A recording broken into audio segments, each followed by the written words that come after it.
Thank you, Madam Speaker. I think my fellow assembly member said things very, very well, and I was not going to speak. But since you called on me, I shall.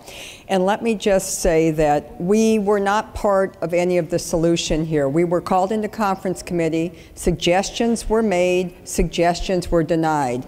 The point of all of this exercise is, quite honestly, to make it the most painful for people in our districts and the needy and everyone else, so that they will beg to have taxes increased.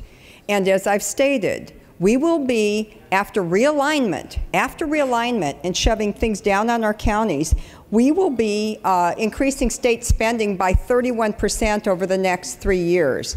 Now, I ask you, if in fact we are making these cuts, and if in fact we are realigning, should it not reduce state spending? And it truly doesn't. These are the governor's numbers. Now, we'll actually increase more spending because there are some budget reductions that the governor suggested that are not being implemented this time.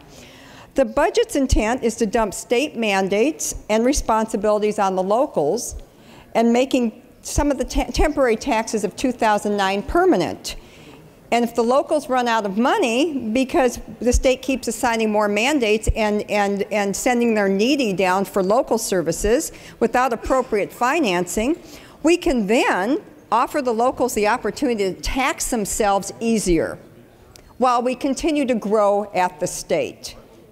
Now, this is overreaching, overarching government that we need to rein in. People in the districts know this, but like I said, we're gonna keep asking them to vote until they get it right. And the pressure that is on us right now, each and every one of us, Republican and Democrat, coming from every school district, coming from our local safety people, is ridiculous. We don't have to impact those areas first. We can impact the state first. The overreaching government that keeps assigning more state mandates and expecting locals to implement them. We heard that we're going to save money with redevelopment, but now we also heard we're going to reformulate redevelopment. So, like I said, this is not the fix we thought it would be. We need to increase employment in California if we want to increase our general fund revenues. Regulatory relief would go a long way, or just a halt for a while to let everything settle down.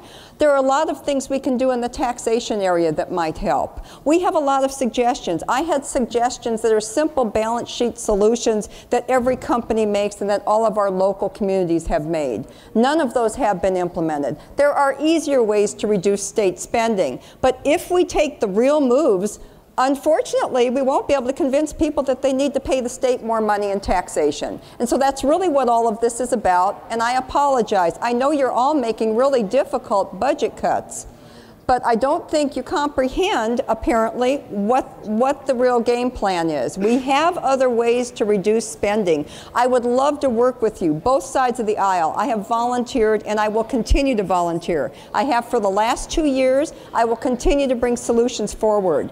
I don't care who makes them, who implements them, who passes the bill. We just need to get down to the real business of making state government leaner and make it work for our people. Thank you.